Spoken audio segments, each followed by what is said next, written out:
Zeynep bu güzellik var mı soyunda? Zeynep bu güzellik var mı soyunda? Elvan elvan güller tüter koynunda. Elvan elvan güller tüter bağrında.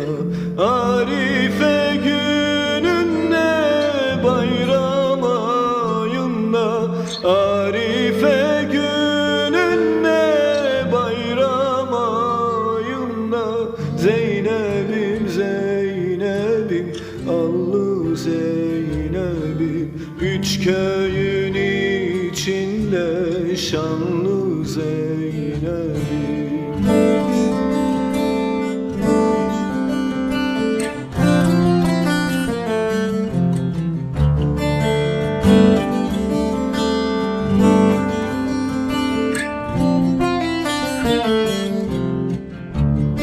Söğüdün yaprağı narindir narin, Söğüdün yaprağı narindir narin. İçerim yanıyor, dışarım serin.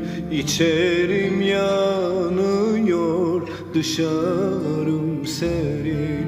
Zeynep'i bu hafta ettiler gelin, Zeynep'i bu hafta ettiler gelin. Zeynep'im Zeynep'im allı Zeynep'im, üç köyün içinde şanlı Zeynep'im.